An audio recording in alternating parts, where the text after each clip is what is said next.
ya lo tienes. Habla.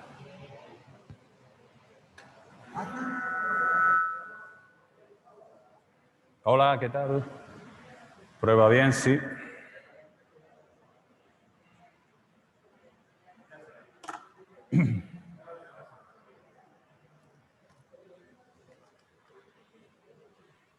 Hola, buenos días. Buenos días, ¿qué tal? Hola, ¿qué tal? ¿Me oyes bien? Yo perfectamente. ¿Tú nos Bueno, escuchas de bien? acuerdo. ¿Y la cámara bien? Sí, todo bien. ¿El sonido bien? ¿Cámara y sonido bien? ¿Todo bien? Machei, me has dicho, ¿no? Sí, Machi. Rafa, una cosa. Dime. ¿Nosotros hablamos, dialogamos? ¿O tú me preguntas, yo te contesto? ¿O es una cosa abierta? Es una cosa abierta, pero yo te iré preguntando. Tú vienes preguntando. Sí, yo te voy preguntando, pero en cualquier caso es una conversación abierta, que igual yo también meto alguna... Y si se me ocurre alguna pregunta para plantearle a ti, ¿la hago? Pues si quieres hazla, sí. Pero vamos. Vale, no. Y lo digo porque como estamos hablando de una Europa y unos valores comunes, a veces hay un desconocimiento de la realidad europea en Polonia y de la realidad polaca en el occidente de Europa. Con lo cual, a veces, digo yo, te lo dejo a tu discreción, si crees que es oportuno que de vez en cuando para el público yo plantee también como polaco una pregunta que puede ser esclarecedora, pero yo en principio acepto las reglas de juego que me digas. Machei, te digo, estamos ya transmitiendo la conversación en streaming. Como te digo, es una conversación abierta. Yo iré planteando asuntos, pero por supuesto que está abierto a cualquier comentario. Muy bien. También, bueno, saludamos ya a la gente que nos está siguiendo, tanto aquí en presencial como a través de Internet, por streaming. Estamos abiertos a las preguntas que surjan, tanto aquí como a través de las plataformas. Llevamos toda la mañana hablando en estas interesantes conversaciones sobre Europa, sobre la Unión Europea, hablando de la Unión Europea como campeón de derechos humanos, garante de las libertades, escudo protector, son términos que han surgido esta mañana. Y ahora nos encontramos con una conversación que parece que rompe con ese enfoque, porque lleva por título Libertades en cuarentena. Por lo menos está puesto en interrogantes, ¿no?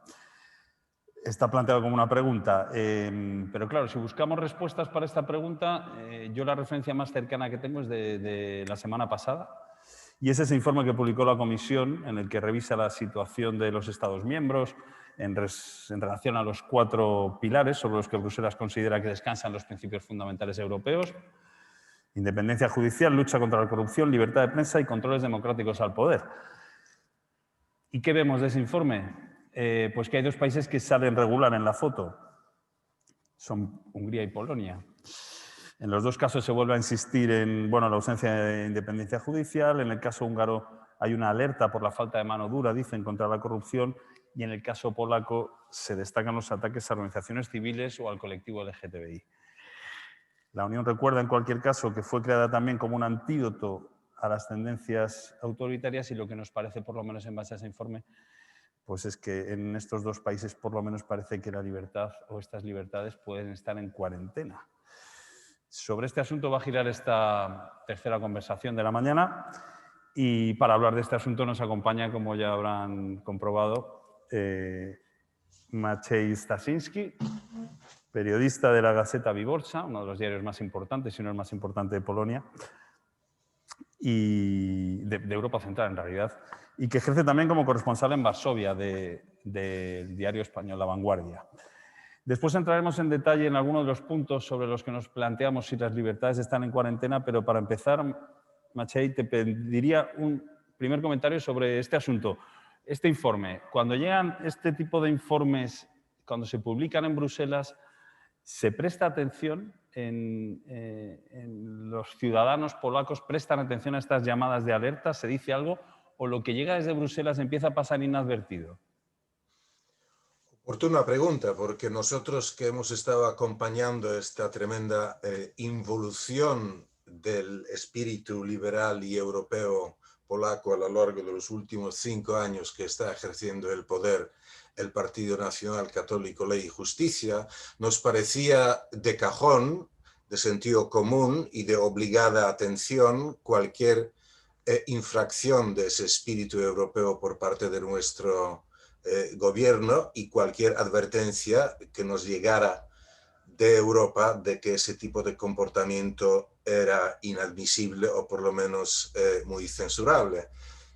Sin embargo, el común del público no creo que participe tan activamente en esto y no preste atención. Yo creo que es una de las cosas que explican también esa involución a la que me referí. La indiferencia del público, o del grueso del público, de una gran parte del público polaco, sobre todo el electorado nacionalista o aquella porción de la opinión pública polaca que pasa de las elecciones. No participa, no vota. Creo que la indiferencia de esa parte de los polacos explican tanto el relativo éxito de la política nacionalista a lo largo de los últimos 5 años, como la falta de éxito de todas aquellas fuerzas políticas, intelectuales polacas que llaman la atención sobre los peligros de esta involución. En resumidas cuentas, si yo he de contestar a esta pregunta con una frase, digo, no, desgraciadamente no todos los polacos se dan cuenta de los peligros de lo que está ocurriendo en Polonia y no es suficiente la parte de la opinión pública polaca que se lo tome a pecho, que se diga en Europa sobre lo que está ocurriendo en nuestro país. Y hay una parte minoritaria todavía, fiel electorado, digamos, de los nacionalistas, que recibe estas advertencias como clásicamente se plantea en el nacionalismo, una injerencia en los asuntos internos o en el orgullo nacional de los polacos, que esto ya es el colmo. Pero esto existe. Sí, me quedo con esa idea de que la indiferencia con la que quizá reacciona la ciudadanía y, como dices, esa reacción de orgullo que quizá venga del gobierno, porque Polonia y Hungría han respondido a este informe, corrígeme si me equivoco, amenazando con crear ellos mismos un organismo, un instituto sobre el Estado de Derecho para analizar la situación en otros países y así contrarrestar las conclusiones de ese informe de Bruselas. No sé si será un farol o será una iniciativa que pueda llegar a algún sitio. Esto es un farol, no tiene ninguna importancia. Esto es ese tipo de reacciones de que tú me lo dices a mí y yo te lo digo a ti y estamos iguales, ¿no? Esto no tiene ningún sentido. Es un disparate mayúsculo que no solo no lo va a cumplir el gobierno, no lo va a cumplir, sino que solo está concebido para contentar a esa parte del público nacionalista enfervorizado que va a decir, no nos van a decir en Bruselas lo que tenemos que hacer en Polonia. Sí. Esto no tiene ninguna importancia. Sorprende esa reacción del y tú más, ¿no? Parece. Bueno, vamos a centrarnos en el tema de la cuarentena, ¿no? En el título de la conversación se menciona el tema de la cuarentena, palabra de moda desde que el coronavirus cambió nuestras vidas. ¿Cómo ha afectado el confinamiento y las medidas contra el COVID a la situación de las libertades fundamentales en países como el tuyo o en países como Hungría? ¿Han aprovechado los gobiernos de Polonia o Hungría esta situación para recortar aún más algunas libertades fundamentales? ¿Hay alguna conexión entre la gestión de la pandemia y la relación el entre la pandemia, el confinamiento, la cuarentena o todas las medidas sanitarias que se hayan impuesto a lo largo de los últimos 6 meses con el grado y el alcance de las libertades en Polonia no es directa. Es decir, sí, en el sentido de limitar un poco los movimientos de la gente, el comportamiento en la plaza pública, las mascarillas, todo esto, pero fundamentalmente no ha habido una amenaza, un atentado contra las libertades polacas a partir de las medidas sanitarias, digamos, aprovechando la cuarentena. La amenaza y el atentado y el atropello es continuo en Polonia, pero, pero lo hemos venido experimentando crecientemente a lo largo de los últimos 5 años, pero no está íntimamente, directamente relacionado con la epidemia. En relación con la gestión de la epidemia, bueno, se han vinculado los fondos de recuperación, que es uno de los grandes logros, lo recordaba Margaritis, lo recordaba la ministra también durante esta mañana.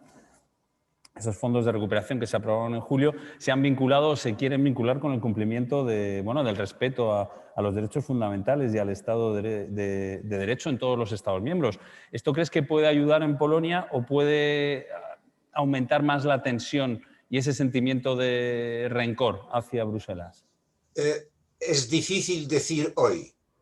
Para el público nacionalista que pasa de Europa, o la trata como un cajero automático, es decir, no quiere participar nada en los valores, en la cooperación, en desafíos comunes, en un destino común europeo, sino que mira para el ombligo propio y solo quiere recibir fondos de cohesión y se enfurruña y se enfada con cualquier crítica occidental.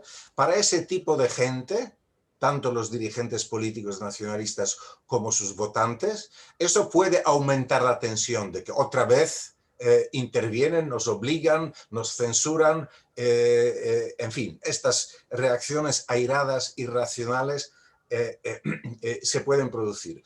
Por otra parte, si a alguna gente, también de ese campo político, llega por fin el mensaje de que no les sale gratuito violar los principios rectores de la Unión Europea a los gobernantes en Polonia, algunos quizás entren en la duda. A lo mejor habría que corregir el curso. Y esto vale o podría valer para el común de la gente, para el electorado, digamos, de los partidos de la oposición, de la izquierda, de los campesinos, del Partido Liberal, de los nuevos partidos o movimientos sociales que desde hace mucho tiempo advierten contra el peligro de esta involución y estos atropellos, que sí va a servir como un argumento poderoso para decir, no, hemos dicho esto y por fin está ocurriendo. Europa no nos pasa factura por el comportamiento de nuestro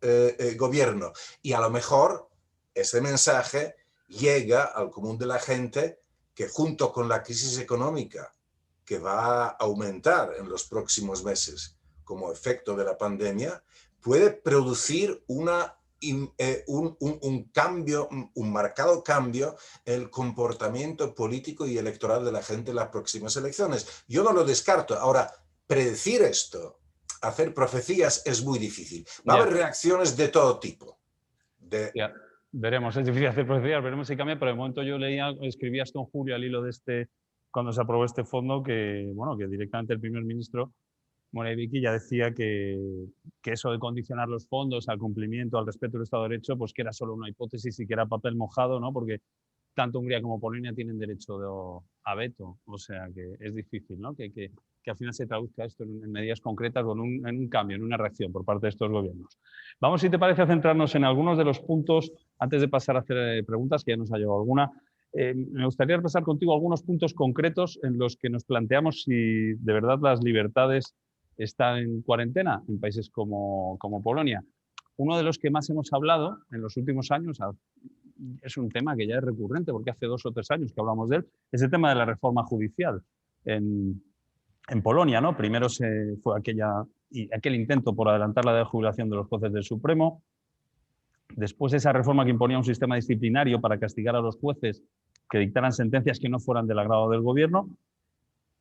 ¿Cómo está la situación ahora mismo y cómo crees que puede evolucionar esa? Porque ha habido sentencias, ha habido decisiones de la justicia europea, pero no sé si se están traduciendo allí en alguna respuesta concreta. Bueno, Rafael, yo creo que es importante que nuestros oyentes y televidentes, o como se llama, el público nuestro, entienda una cosa. En Polonia, desde hace 5 años, lo que está teniendo lugar no es una reforma del poder judicial. Lo que hemos estado viviendo, y el proceso continúa, es un escalonado, paulatino intento de tomar el control del poder judicial por el partido gobernante, que lo está intentando, como lo está intentando con todas las demás esferas de la vida pública y las instituciones democráticas polacas. Detrás de esto hay un designio de implantar un régimen institucional político distinto a la democracia liberal, tal como la conocemos en Europa, basada en el tripartito, en la división de poderes, la autonomía judicial, la independencia del poder parlamentario, el legislativo, del poder ejecutivo. Esto es lo que está teniendo lugar. Esta no reforma, sino toma, ocupación del Poder Judicial, empezó al día siguiente después de ganar las elecciones por el Partido Nacionalista, con la toma del Poder Constitucional, para que la institución más importante de control del Estado de Derecho, el imperio de la ley, que es el Tribunal Constitucional, no pudiera censurar las acciones del partido gobernante y del gobierno. Allí empezó. Las cosas que usted citó,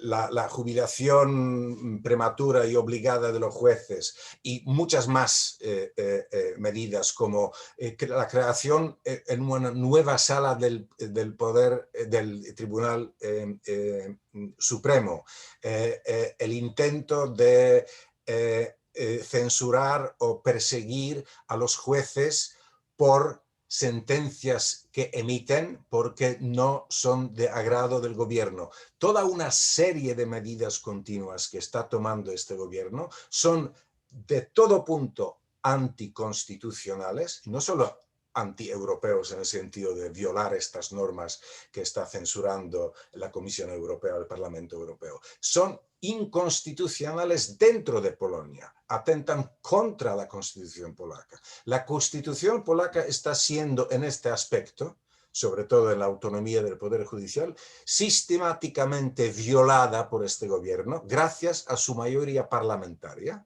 que la han convertido en un ídolo, diciendo que si somos mayoría, podemos hacer lo que nos dé la gana, lo que nos salga de las narices, y nadie nos va a censurar, ni la oposición interna, ni Europa. Ahora bien, la situación no ha mejorado, la situación continúa, esta ofensiva por reducir, someter al Poder Judicial continúa. Hoy mismo, la sala disciplinaria creada por el gobierno para perseguir a los jueces indóciles, va a tomar una decisión para quitar la inmunidad judicial a uno de esos jueces indóciles que pasan sentencias autónomas con desagrado del gobierno. Igor Tuleya es uno de estos.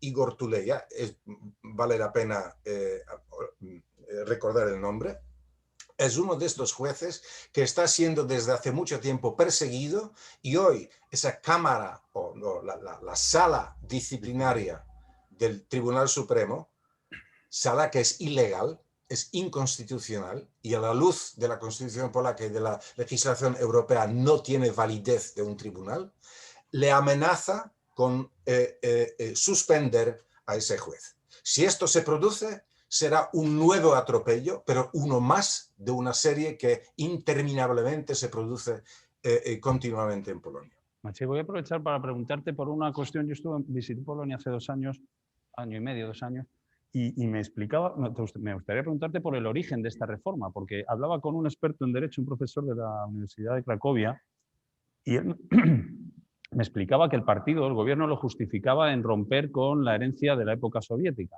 Pero él me decía... Es una tontería, no, esto no tiene ninguna importancia. Esto. No, esto es un pretexto absolutamente falso. Decir en el año 2015, cuando comienza el atropello ese atentado al Poder Judicial, que Polonia tenía que lidiar con la herencia del comunismo en el Poder Judicial, es un disparate que no merece la más mínima atención. Desde la caída del comunismo, que ocurrió, y quiero recordarlo a nuestro público, ocurrió en 1989, hasta ese momento habían pasado 26 años. La gran mayoría de los jueces que tenían algún protagonismo profesional bajo la época comunista ya no ejercían. La edad media de los jueces en el año 2015-2016 era de 37 años, la edad media de los jueces, de los 10.000 jueces que tenemos en Polonia. Decir que había una necesidad de reforma para quitar de en medio los viejos jueces que habían condenado a la oposición política bajo el régimen comunista era el más burdo pretexto que no sostiene ni un minuto de crítica para justificar lo que están haciendo. El origen es diferente. Ya lo mencioné, pero lo voy a reiterar. No. Los nacionalistas tienen un proyecto de país diferente a la democracia liberal. Quieren un autoritarismo, un Estado corporativo, medio confesional, nacional católico, a semejanza de lo que pedían en Polonia en los años 30 del siglo pasado. Este es el designio verdadero. Ahora, que no lo digan abiertamente, se explica porque la gran mayoría de la gente quiere Europa en Polonia, sigue teniendo un recuerdo muy bueno con la transición democrática, pero si como en la tortura china, si gota por gota, se hace esto diciendo que tenemos que defender nuestra soberanía y paso a paso estamos creando un poder, digamos, de manera trepidante, autoritario, liquidando instituciones de check and balances, que son el corazón de la democracia liberal. Vamos creando eso paso a paso, sin decirlo abiertamente. Todo está disfrazado de la defensa de nuestro orgullo, una soberanía nacional. Pero nadie dice en Polonia que queremos, bueno, de los gobernantes nacionalcatólicos, de que queremos un Estado confesional y queremos una dictadura. Nadie lo va a decir. Yeah. Van a decir que pedimos un país soberano, fuerte, orgulloso y basado en los valores cristianos. Eso de lejos ya huele a cuerno quemado porque es un pretexto falaz para encubrir lo que realmente están haciendo. Machei, vamos a hablar de otro asunto que ha salido también durante esta mañana sin referencia concreta a Polonia, pero hablaba la ministra de Exteriores de España de lugares en Europa donde se están limitando los derechos del colectivo LGTBI y de que incluso bueno, se están declarando zonas libres de LGTBI. Era una referencia sin nombrar a Polonia. Eso está ocurriendo en Polonia. ¿En qué consiste en qué consiste esto y dentro de qué marco legal se puede dar cobertura a un anuncio de ese tipo al que se han sumado, bueno, bastantes municipios polacos, ¿no? En primer lugar, sin ningún marco legal. Esto se hace sin ningún marco legal. Se hace por las malas, porque sí. Obedece a una ideología repetida insistentemente en la propaganda del régimen, pero también de la Iglesia Católica. Esto hay que decirlo claramente, por los obispos, los jerarcas, también los párrocos, de que no estamos hablando sobre la igualdad de derechos, sino que nos está amenazando una ideología hostil que amenaza la naturaleza de la sana sociedad polaca basada en el matrimonio clásico entre hombre y mujer, y esta amenaza de una ideología gender. Aquí se habla de ideología gender como si fuera una invasión de bárbaros que quieren pervertir el alma y cuerpo del pueblo polaco. Esto puede sonar, lo que estoy diciendo, a exageración, pero yo estoy citando a obispos y políticos que lo repiten a diario, con Bueno, estas palabras. no suena exageración porque escuchamos en la campaña presidencial al ya presidente de Duda comparar esta homosexualidad, decía que era una ideología peor que el comunismo. Son cosas que Exactamente. sorprenden, pero bueno, ya casi no sorprende nada. Has hecho referencia a la Iglesia Católica. Voy a aprovechar para introducir algunas de las preguntas que ya nos van llegando. Esta la plantea Miguel Ángel Aguilar y te pregunta ¿qué fue de la Iglesia Católica polaca que sintonizó con la lucha por las libertades contra el régimen comunista? ¿Qué ha sido de aquella Iglesia polaca que favoreció la salida del comunismo? Mi amigo Miguel Ángel recuerda la Iglesia Católica de los años 70 y 80, cuando no solo en la figura del cardenal Wojtyła, sino muchos otros obispos y párrocos, también intelectuales católicos, se erigía en un baluarte contra la opresión de la dictadura comunista. Como Miguel Ángel seguramente sabe, y siento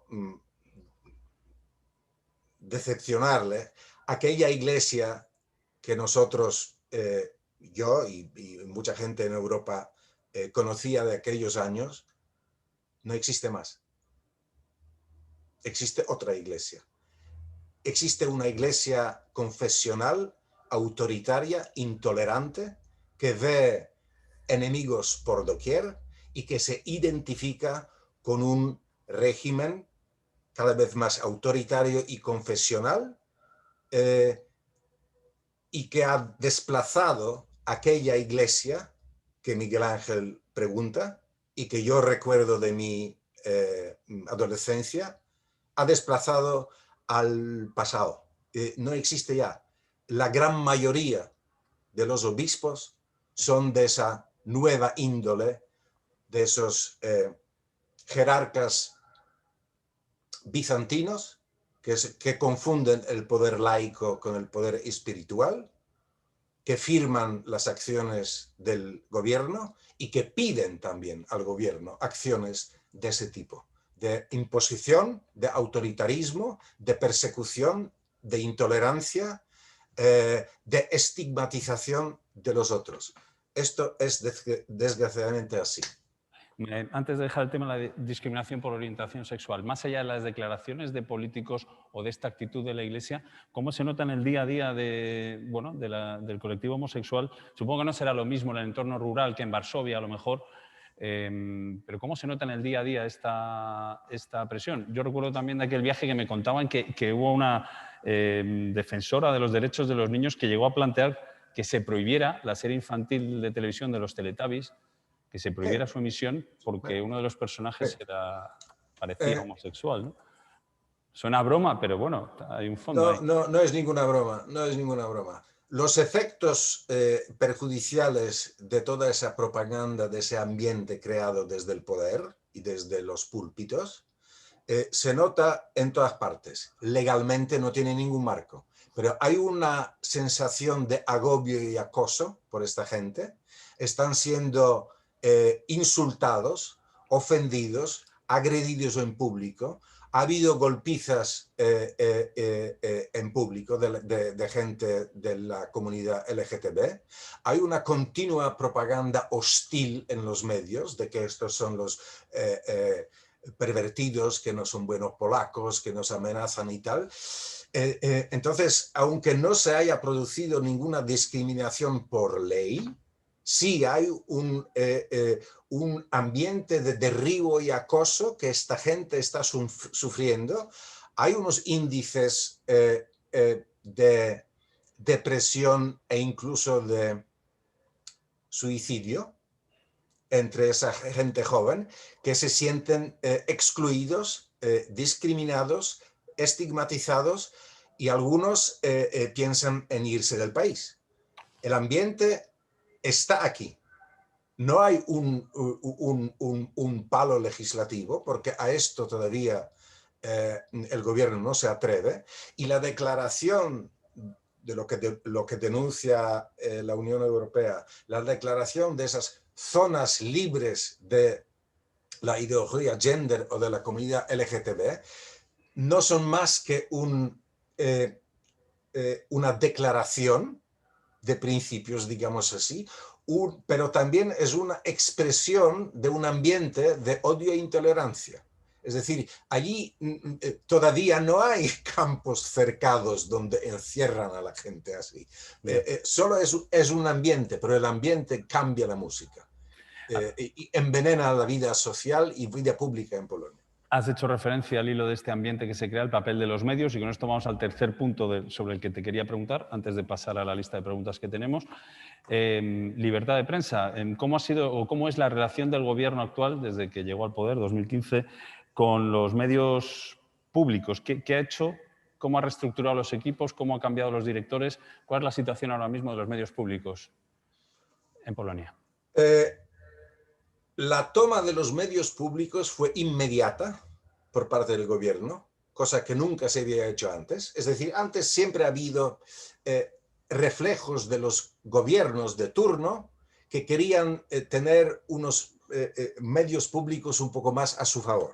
Pero lo que hizo PiS, el partido Ley y Justicia, hace 5 años, fue una brutal toma de todos los medios públicos, una brutal purga de cientos de periodistas, un reemplazo de esta gente por funcionarios de propaganda dóciles, lo cual en pocos meses, y hoy seguimos con ello, ha resultado en una conversión, transformación de los medios públicos en una increíble tribuna de propaganda del gobierno, incluidas mentiras, omisiones y propaganda de odio y exclusión contra el enemigo político. Y en cuanto a los El medios enemigo privados, político es todo.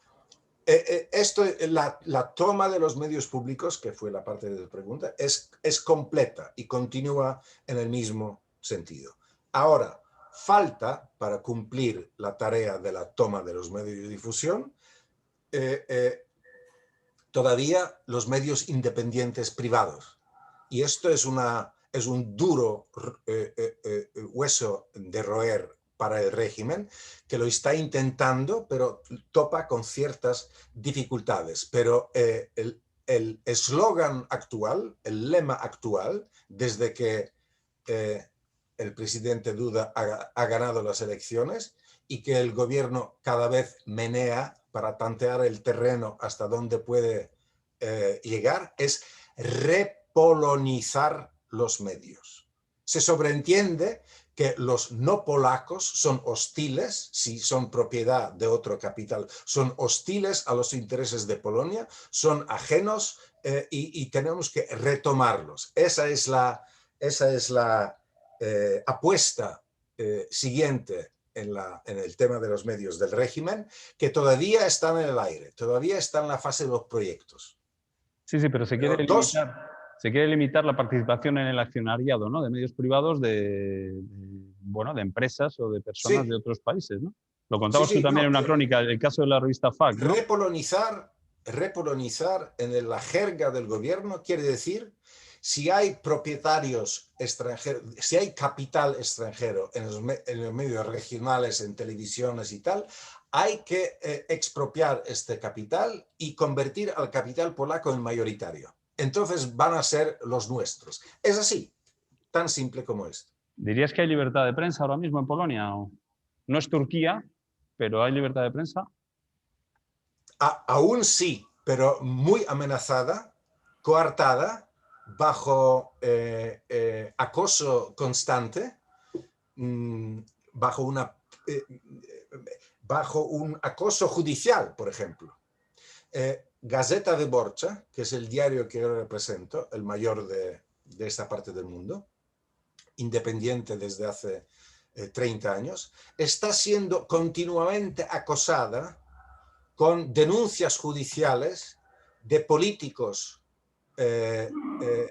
nacionalistas relaciones con el gobierno por difamación, por libelo, por lo que fuera, para llenarlos de causas judiciales en las que nosotros tengamos que poner dinero y todo esto. La 99% de casos Gaceta gana, porque todavía hay tribunales que son independientes y fallan según el criterio de jurisprudencia y no se pliegan a la obediencia política, pero el acoso es constante. Paso ya unas preguntas, si te parece. Te pido brevedad porque nos estamos quedando ya sin tiempo, nos quedan unos 20 minutos, 25. Esta tiene que ver con esta indiferencia de la ciudadanía a la que hacía referencia al comienzo, la plantea Pedro González de la revista Talayar, y nos dice, ¿podríamos estar asistiendo al síndrome de la rana hervida? O sea, a que los ciudadanos vayan aceptando como normal los progresivos recortes de libertades hasta que cuando quieran reaccionar se encuentren ya sin fuerzas. ¿Crees que eso está pasando en Polonia? Esto puede pasar. Yo no quiero hacer una mala profecía, pero si el proceso que estamos viviendo, experimentando a diario, continúa sin dique, sin resistencia, al final del camino es esto. Al final del camino es otro sistema. Es una Polonia autoritaria, vamos, de camisas pardas o de camisas negras. Te voy a unir varias preguntas que tienen que ver con el sentimiento europeísta de los polacos y que quizá también enlazan con esta indiferencia de la que hablábamos. Pregunta Enrique Peris. ¿Crees que es justo que se diga ahora que los países llamados del este de Europa, como Polonia o Hungría, no tenían que haber entrado en la Unión Europea cuando lo hicieron porque no tenían verdadera intención y voluntad de integración en una Europa unida? Y sobre este mismo tema, el sentimiento europeísta, si existía o no, Miguel Ángel Aguilar pregunta también qué ha sido aquel fervor europeísta que Polonia podía tener cuando era país candidato y por qué ahora se ha instalado en ese desafecto. Primera pregunta. ¿Es injusto? Enrique Peris es otro de mis amigos de muchos años. Es injusto pensar que no tenía que haber entrado Polonia, porque Polonia entró con mucho entusiasmo, con mucho valor y mucha aportación. Los padres fundadores de la democracia polaca vinculados al movimiento anticomunista Solidarność y otros grupos de oposición llevaron a Polonia a los mejores 30 años en sus 3 siglos de historia. Esto fue un sentimiento absolutamente compartido por todo el mundo, o casi todo el mundo, que tenía voz y deseo que expresar en los años 80 y 90. Junto con Wałęsa, Lech Wałęsa, Solidarność y los padres fundadores de tal, hemos llegado a Polonia, creo que a Europa, con mérito propio, y creo que hemos aportado a Polonia también bastante y hemos recibido de Europa un montón de cosas importantes en términos de cultura, civilización, conciencia de solidaridad europea y valores de libertades, respeto a la ley, pluralismo, Estado de Derecho, libertad de prensa y todo esto. ¿Y dirías que hoy sigue siendo europeísta el ciudadano polaco? ¿Sigue creyendo, sigue queriendo a Europa? Sí, esto es una paradoja, porque las elecciones las va ganando un partido subrepticiamente antieuropeísta que trata a Europa como un cajero automático solo, pero un 85% de polacos es euroentusiasta. Esto es una paradoja, ¿cómo decirlo? Es como una disonancia cognitiva, ¿no? Los polacos son mayoritariamente entusiastas en términos generales proeuropeos para trabajar, para viajar, para participar en ese común proyecto y sin embargo en condiciones concretas se mueven en una parte, no todos, y votan y votan por el Partido Nacionalista, que es prácticamente anti-europeo. Pero hay que tener en cuenta una cosa. El electorado activo y eficaz de los nacionalistas no pasa del 30%. Nunca ha pasado. 20 y tantos por ciento, 20, 25 y tal, en las distintas elecciones. Es la debilidad del resto del espectro político, de los no votantes, de los que vacilan o de los que dispersan sus votos, la que convierte el partido gobernante en realmente gobernante. Es decir, nuestra debilidad, digamos, de los europeístas liberales, les da la fuerza relativa a estos que gobiernan. Claro, Es Marcel, tú una has sacado el tema, paradoja propia de una democracia. claro, has sacado el tema de las elecciones. Yo recuerdo también que en este viaje me comentaba algún compañero nuestro periodista que trabajaba en la Radio Nacional, decía, sí, es que la oposición odia a Kaczynski, pero es incapaz de articular una alternativa que sea capaz de aglutinar ese voto, que sería la manera de cambiar esta situación. Ese es uno de los problemas de la oposición política en Polonia. Evidentemente sí, es una falta de liderazgo y de mensaje. No es que falte el mensaje, no es que la oposición no sepa qué quiere, qué Polonia prefiere a esta Polonia de cerrazón, de mirar al pasado, acomplejada, nacionalista y antiliberal. La oposición sabe lo que quiere y sabe qué tipo de Polonia quiere. La dificultad es convencer a la gente, que es otra de las debilidades de las democracias, democracias liberales modernas, que están amenazadas por esta propaganda, ese mare magnum de la fake news, de la desinformación, de la propaganda en Internet, que desconcierta a la gente, hace que la gente no sepa dónde está la verdad, dónde está la mentira. En fin, esas arenas movedizas que ha producido en la opinión pública la invasión del Internet con toda la carga de la desinformación y la mentira, hace difícil que un mensaje incluso coherente de la oposición cuaje en la gente y le convenza, sobre todo a los jóvenes de 20 y 30 años, que no es que ellos voten por el partido gobernante, es que ellos no votan. Claro. O no saben qué votar. Les parece una cosa, en fin, no tan importante. Se ciñen a sus propias vidas privadas, a sus carreras y tal, y no ven ningún valor en promover la cosa pública, la res pública, mediante su participación cívica y ciudadana en el proceso electoral. Esto es un problema muy grande para Polonia. Y para terminar, no quiero... En Polonia no vota más del 40 y tanto por ciento de gente, hasta el 50%. El 50% continuamente se queda en casa. Claro. 50%. Eso es un problema que, bueno, en Estados Unidos también suele ser uno de los datos que se suele dar en las elecciones. Quizá por esa abstención tú sitúas el apoyo al partido gobernante en un 30%, pero lo cierto es que luego, a la hora de hacer la cuenta de los votos, el país está completamente dividido. Lo vimos en las últimas presidenciales. Eso es. Está prácticamente mitad y mitad. Otra idea que me trasladaban en este viaje que te comentaba era el de los equidistantes, un concepto que empieza a manejar el gobierno para hablar de esta gente que, bueno, intentan situarles, o sea, o critican la equidistancia y exigen que la sociedad esté o conmigo o contra mí. Eso se nota, esa polarización lleva a esta situación actual en Polonia, ¿no? Evidentemente, evidentemente. Esta polarización es hostilidad, es enemistad, que no ha dividido la población tan claramente, ha dividido la sociedad incluso en las familias.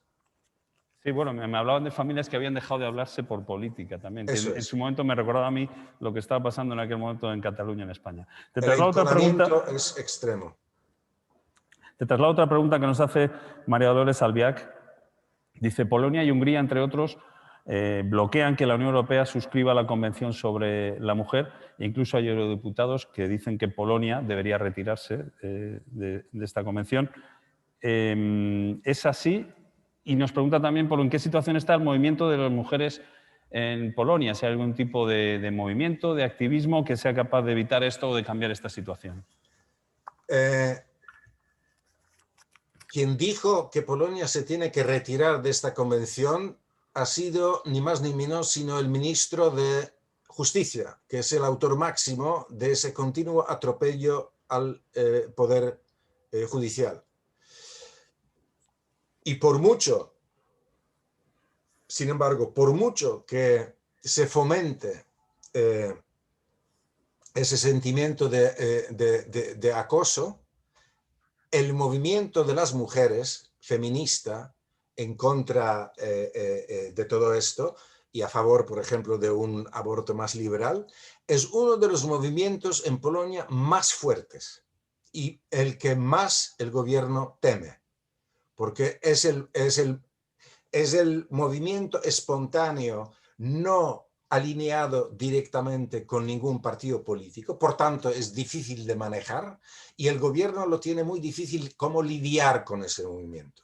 Ahora, fue de las muchas cosas que ha hecho el gobierno fatales para la democracia liberal, una cosa que no consiguió hacer hace 3 años fue endurecer la ley del aborto debido a la fuerza de la protesta callejera de las mujeres. De paraguas, era un movimiento de paraguas negros. Durante toda Polonia más de 1 millón de personas, de mujeres salieron a la calle, pero no solo mujeres, acompañadas de muchos hombres también. Fue la única vez en los últimos 5 años que el gobierno se echó atrás ante una protesta eficaz de la sociedad misma. Es verdad que aquella fue la manifestación de más peso, ¿no? Más allá incluso de las que había contra la reforma del Supremo, aquella manifestación sí que fue muy llamativa. Tu amigo Miguel Ángel Aguilar vuelve a plantear otra pregunta. Nos dice si estás de acuerdo con Iván Craster en su libro Cuando la luz se apaga, si estás de acuerdo en las causas que él identifica sobre la desafección de los países de Europa Central respecto a la Unión Europea.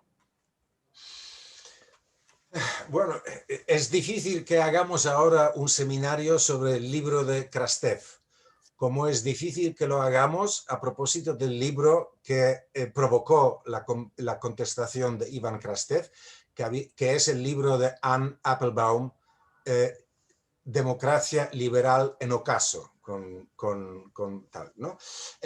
Yo creo que la democracia liberal está en crisis.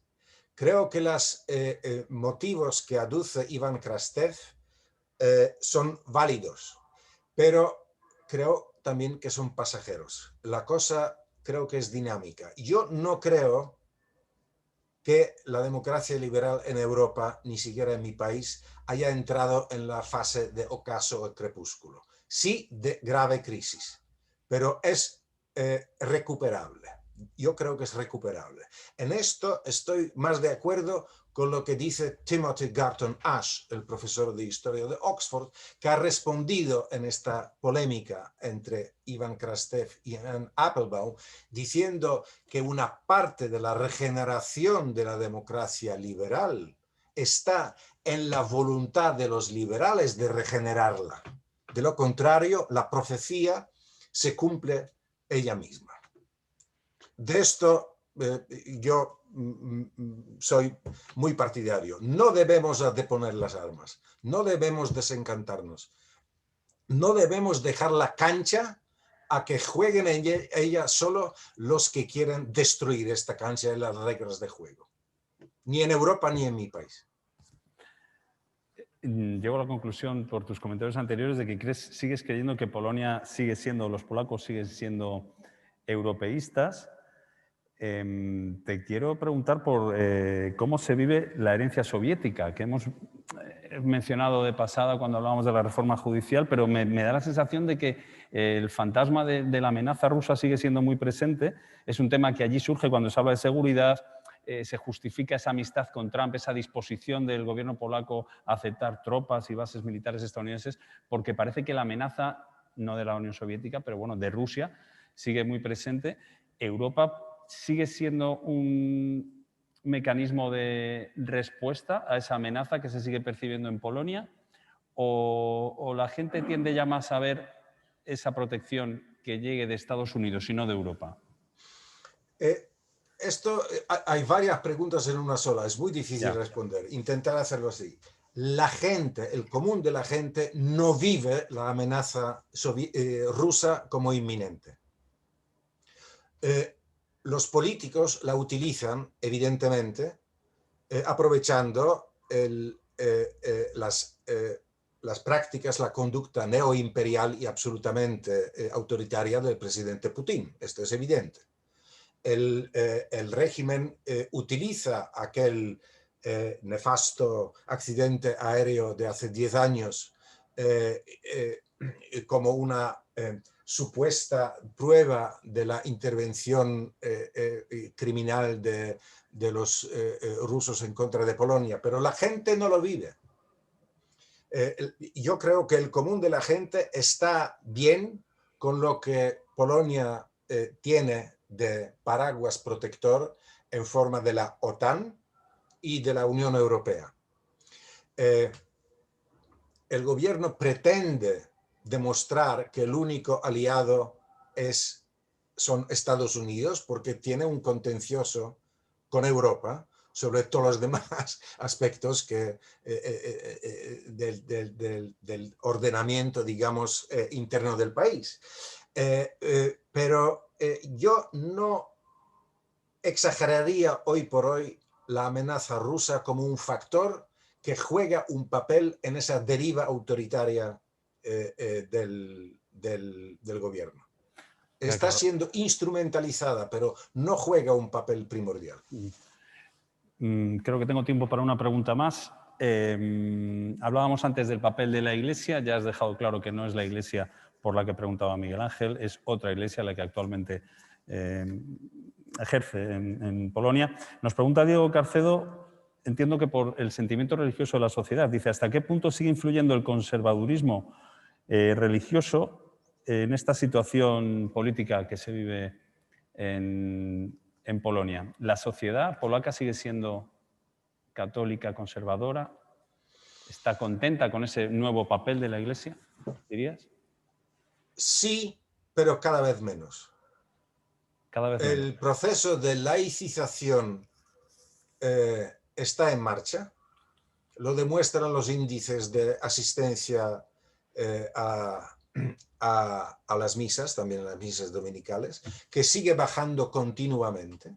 Hay un desafecto entre la gente joven marcado, también conmensurable con investigaciones sociológicas. Y existe también una creciente indiferencia y desencanto de la gente católica, pero de un nivel de educación intelectual más alto, con el desempeño o con el rumbo que está tomando la jerarquía católica en Polonia. Todos esos los tres fenómenos están teniendo lugar. Yo creo que la laicización progresa y es imparable. No sé a qué ritmo, pero es imparable. Ahora, las líneas divisorias son bastante claras sociológicamente dicho. Es decir, las grandes ciudades son las que menos fidelidad a ese tipo del nacionalcatolicismo autoritario, intolerante existe. El campo y las pequeñas aldeas y pueblos, un poco deprimidos también por las transformaciones globales de la economía, son los que todavía tienen ese sentimiento, este apego más arraigado. Y la intolerancia, por ejemplo, hacia la comunidad LGTB y la obediencia de la gente frente a esos llamados de los párrocos o los obispos es mucho más acentuada en la Polonia profunda que en la Polonia urbana más europeísta de las grandes ciudades. Esto sociológicamente es muy claro. Ahí también hay dos Polonias, ¿no? Parecen. Déjame para terminar, a modo de conclusión, ¿dirías que hay vuelta atrás o debemos acostumbrarnos a que en países como Polonia o Hungría las libertades sigan en cuarentena? Y al hilo de esto, ¿qué puede hacer la Unión Europea? ¿Qué más puede hacer la Unión Europea para que salgan de la cuarentena? La Unión Europea tiene que pedir y exigir que los principios rectores y fundamentales de la Unión Europea sean respetados por los países miembros, porque esto no es un campo de concentración, la Unión Europea, no, esto es una coalición de los que quieren, de los voluntarios, de los que quieren sumarse al esfuerzo común y al espacio y las libertades y el sistema de valores comunes. Hay que exigir que esto se cumpla. Segundo, no podemos estar de acuerdo y resignarnos.